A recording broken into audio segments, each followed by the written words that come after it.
नमस्कार। लोकसभा चुनाव को लेकर ताजा सर्वे के हिसाब से आज अगर लोकसभा चुनाव होते हैं तो कौन आगे कौन पीछे नजर आ रहा है, क्योंकि काफी हलचल लोकसभा चुनाव को लेकर सामने आ रही है। और पहला रुझान के हिसाब से लोकसभा चुनाव में किसका पलड़ा भारी नजर आ रहा है, क्योंकि आंकड़े बेहद ही चौंकाने वाले सामने आ रहे हैं और नई ताजा सर्वे के हिसाब से काफी खलबली इस समय नजर आ रही है। 2024 में कौन जीतेगा, लेकिन इसको लेकर इंडिया टीवी सीएनएक्स का पहला रुझान सामने आ चुका है। एनडीए गठबंधन या इंडिया गठबंधन किसके दावे में कितना है दम, लेकिन 135 दिन बाद राहुल रिटर्न हुए हैं और कहीं ना कहीं विपक्ष इस रिटर्न को 2024 का रिटर्न मान रहा है।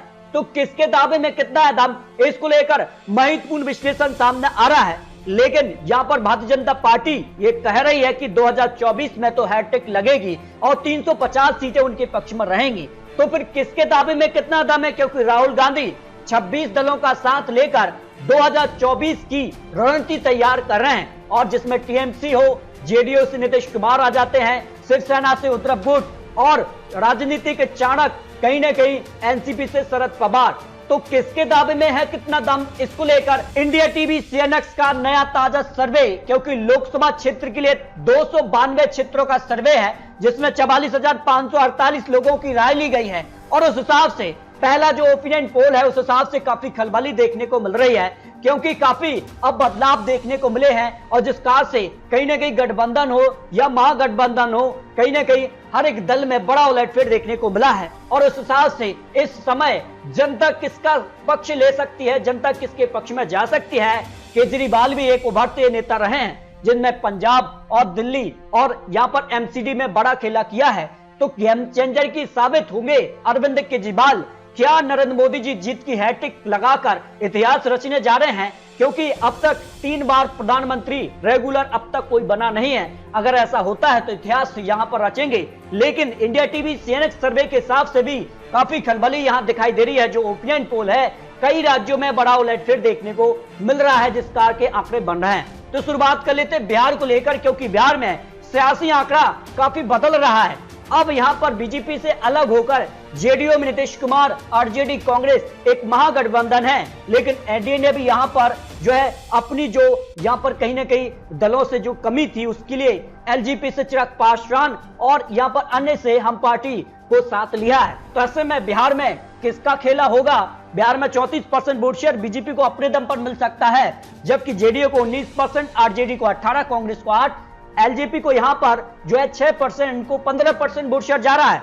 इस वोट शेयर को सीटों में कन्वर्ट किया गया तो देखिए बीजेपी को 20 सीटें मिल सकती हैं। जो सीटें उनको 2019 लोकसभा चुनाव में मिली थी उन्हीं सीटों के आसपास दिखाई दे रही हैं। लेकिन जो जेडीयू को सीटें मिली थी वो उसकी भरपाई यहां पर एलजेपी और हम पार्टी और अन्य पार्टियों से करने की संभावना हो रही है। लेकिन किसके दावे में है दम, लेकिन इस बार कांग्रेस से यहां पर नए राष्ट्रीय अध्यक्ष बदले हैं, जबकि कांग्रेस में भी बदलाव देखने को मिला है। तो 2024 में बदलाव देखने को मिलेगा, क्योंकि दावा तो बड़ा विपक्ष किया जा रहा है। और ऐसे में महागठबंधन जिसका नाम इंडिया दिया गया है, इसमें जेडीयू, आरजेडी, कांग्रेस, अन्य पार्टी आती हैं। तो फिलहाल अगर आंकड़ा देखा जाए तो बीजेपी सबसे बड़ी पार्टी बिहार में फिर बन रही है। जेडीयू को 7 सीटें, आरजेडी को 7 सीटें, कांग्रेस को 2, एलजेपी को 2, आरएलपी को 1 और हम पार्टी को 1 सीट की संभावना हो सकती है। इस हिसाब से काफी खलबली देखने को मिल रही है।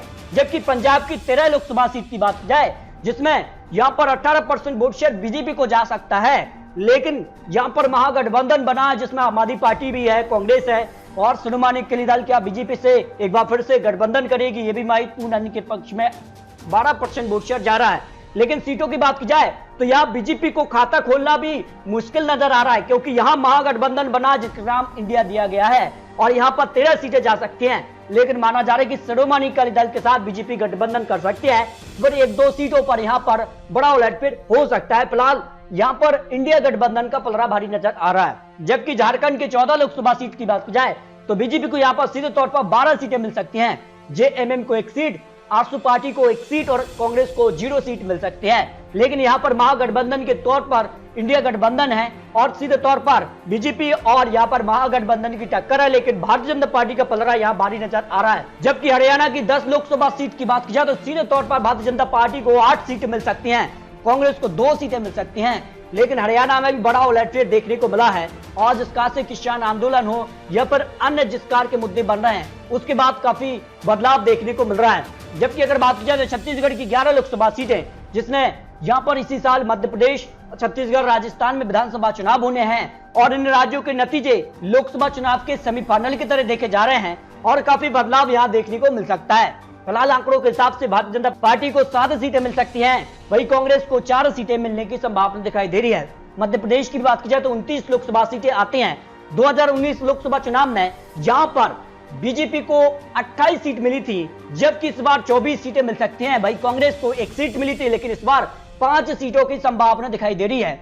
भाई गुजरात की बात की जाए तो गुजरात विधानसभा चुनाव में भारतीय जनता पार्टी ने इतिहास रचा था, एक बंपर जीत हासिल की थी और उसका फायदा लोकसभा चुनाव में भी मिल सकता है। सभी 26 सीटों पर भारतीय जनता पार्टी एक बार फिर से कमल खिला सकती है। जबकि कर्नाटक की 28 लोकसभा सीट की बात की जाए, यहाँ बीजेपी को 20 सीटें मिल सकती हैं, कांग्रेस को 7 सीट, जेडीएस को 1 सीट मिल सकती है। और कर्नाटक में विधानसभा चुनाव में कांग्रेस ने सरकार बना ली है। उसी सरकार बनाने के बाद कहीं न कहीं कांग्रेस में संजीवनी आई है और कहीं न कहीं विपक्ष एक साथ आया है और इसी तर्ज पर वो 2024 का चुनाव जीतने की रणनीति बना रहे हैं। लेकिन किसके दावे में है दम, इस पर भी महत्वपूर्ण आंकड़े सामने आ रहे हैं, क्योंकि महाराष्ट्र में भी कभी भी बड़ा उलटफेर देखने को मिलता है।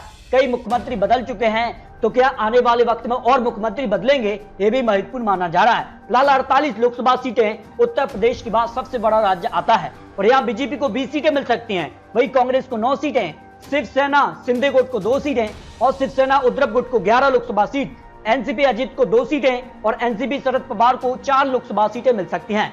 अगर महागठबंधन और इंडिया गठबंधन की बात की जाए तो 24-24 का आंकड़ा यहां बैठता है। फिर महाराष्ट्र में पेच फंस सकता है।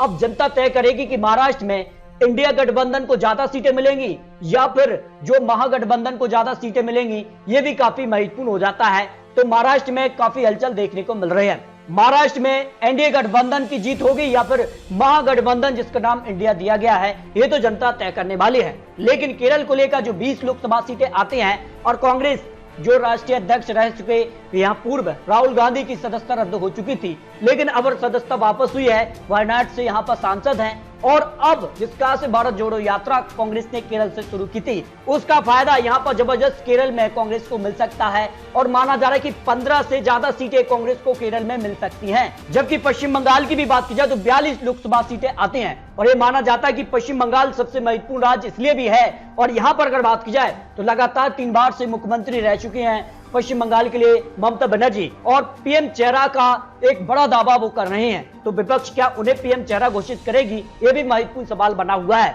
लेकिन बात की जाए सीटों की तो भारतीय जनता पार्टी को 2019 के चुनाव के मुकाबले कुछ सीटों का नुकसान दिखाई दे रहा है, जबकि टीएमसी को यहां पर 29 लोकसभा सीट, 1 सीट कांग्रेस के पक्ष में जा सकती है। यानी माना जा रहा है कि यहां पर जो महागठबंधन बना है और बीजेपी यानी महागठबंधन विशिष्ट बीजेपी चुनाव होगा, इससे जो लेफ्ट है कांग्रेस और तृणमूल कांग्रेस जो मिलकर चुनाव लड़ेगी तो सीधे तौर पर जो उनका वोट शेयर है वो एक साथ रहेगा। इसका फायदा तृणमूल कांग्रेस को हो सकता है। तो इस तरह से यहाँ पर पलड़ा तृणमूल कांग्रेस का पश्चिम बंगाल में भारी नजर आ रहा है। उड़ीसा की 21 लोकसभा सीट की भी बात की जाए तो बीजेपी को 8 लोकसभा सीटें मिल सकती हैं और बीजू जनता दल को 13 लोकसभा सीट की संभावना दिखाई दे रही है। यानी सीधा मुकाबला बीजेपी और बीजू जनता दल के बीच होने की संभावना दिखाई दे रही है। उत्तराखंड में 5 सीटों पर भारतीय जनता पार्टी पूर्ण रूप से कमल खिला सकती है, जबकि उत्तर प्रदेश 80 लोकसभा सीटें आती हैं और ये माना जाता है कि केंद्र को रास्ता यहाँ से जाता है और जिस खास से राजनीतिक चाणक्य मानते हैं कि यहाँ पर बड़ा उलटफेर और कहीं न कहीं केंद्र को रास्ता यहीं से मिलता है। फिलहाल अगर बात की जाए तो भारतीय जनता पार्टी को बड़ी जीत मिल रही है। यहाँ 70 से ज्यादा सीटें भारतीय जनता पार्टी को मिल सकती है। ओपी राजभर से गठबंधन बीजेपी कर चुकी है। इसके अलावा समाजवादी पार्टी, कांग्रेस, अपना दल, अन्य क्या साथ मिलकर चुनाव लड़ेंगे या अलग अलग लड़ेंगे, क्योंकि जिस कार का बड़ा बड़ा दावा किया जा रहा है उस हिसाब से फिलहाल भारतीय जनता पार्टी का ही पलड़ा भारी है। योगी मॉडल उत्तर प्रदेश में लोकसभा चुनाव में बीजेपी को बड़ी जीत दिला सकता है, जो अनुमान दिखाई दे रहा है। तेलंगाना में इसी साल विधानसभा चुनाव होने हैं, लेकिन लोकसभा की 17 लोकसभा सीट पर बीजेपी को 6 सीटें, कांग्रेस को 2 सीटें, 8 सीट पर बीआरएस को जीत की संभावना दिखाई दे रही है। यानी बीजेपी को 4 के मुकाबले 6 सीट यानी 2 सीट का इजाफा देखने को मिल सकता है। आंध्र प्रदेश की 25 लोकसभा सीटों पर वाईएसआर के पक्ष में सबसे ज्यादा 18 लोकसभा सीटें मिल सकती हैं, बाकी अन्य के पक्ष में जा सकती सीटें। और सीधे तौर पर यहां पर क्या महागठबंधन में वाईएसआर शामिल होगा, यह भी महत्वपूर्ण सवाल बना हुआ है। हिमाचल प्रदेश में 3 सीटों पर बीजेपी कमल खिला सकती है, 1 सीट पर कांग्रेस कड़ी टक्कर दे सकती है। और जम्मू कश्मीर में धारा 370 के बाद सीधे तौर पर माना जा रहा है कि भारतीय जनता पार्टी को यहां फायदा मिलेगा, लेकिन ओपिनियन पोल के हिसाब से बीजेपी 3 सीटों पर ही आ रही है जो 2019 में सीटें मिली थी। वही कांग्रेस 0 सीट, नेशनल कॉन्फ्रेंस को 2 सीट, डीएपी पार्टी के पक्ष में 1 सीट जा सकती है। इस तरह से अगर बात की जाए तो माना जा रहा है कि बीजेपी को क्या 6 सीटों पर जीत मिलेगी, ये महत्वपूर्ण माना जा रहा है। लेकिन दिल्ली की बात की जाए तो दिल्ली में भी यहाँ पर बड़ा उलटफेर देखने को मिला है। दिल्ली में एमसीडी और विधानसभा चुनाव में आम आदमी पार्टी ने बड़ी जीत हासिल की थी और सीधा मुकाबला बीजेपी के साथ ही था। लेकिन माना जा रहा है कि अब लोकसभा चुनाव में बीजेपी प्लस आम आदमी पार्टी हो जाएगा, क्योंकि यहाँ पर महागठबंधन चुनावी मैदान में है। आम आदमी पार्टी को लोकसभा में मिल सकता है, तो बीजेपी 5 सीट और 2 सीटों पर आम आदमी पार्टी को कड़ी टक्कर यहाँ हो सकती है। इस तरह से अगर बात की जाए तो पूर्वोत्तर राज्य जो छोटे राज्य आ जाते हैं, और यहाँ पर अगर बात की जाए तो 25 लोकसभा सीटें आती हैं और यहाँ पर एनडीए को जबरदस्त फायदा मिल रहा है,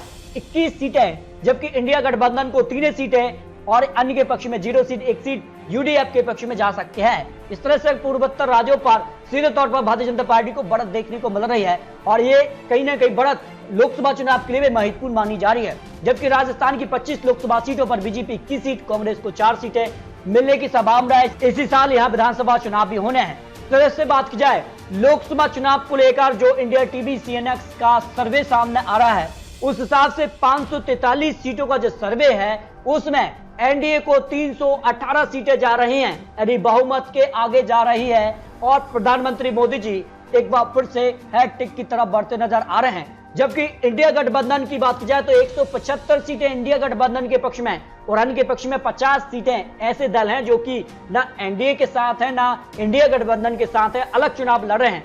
अगर उनको भी इंडिया गठबंधन में शामिल किया जाए तो फिर 225 सीटों तक पहुंच रहा है इंडिया गठबंधन। लेकिन माना जा रहा है कि अभी भी काफी समय है और बड़े बड़े ऐलान अब होने जा रहे हैं। तो ऐसे में आने वाले वक्त में क्या बड़े बड़े ऐलान होंगे, क्या राहुल गांधी की जो सदस्यता बहाल हुई है और यहाँ पर विपक्ष का मिलकर चुनाव लड़ेगा, ये भी महत्वपूर्ण माना जा रहा है। फिलहाल आपको बता दें ये चुनावी आंकड़े, चुनावी अनुमान है। आपको क्या लगता है 2024 में क्या पीएम मोदी हैट्रिक की तरफ बढ़ेंगे, एक तरफा जीत की तरफ बढ़ेंगे, या पर विपक्ष से कड़ी टक्कर होगी या विपक्ष वापसी करेगा, ये काफी महत्वपूर्ण हो जाता है। तो आपको अपनी राय कमेंट बॉक्स में जरूर रखनी है। और लेटेस्ट और महत्वपूर्ण विश्लेषण के साथ फिर मिलते हैं, तब तक ले जय हिंद, जय भारत।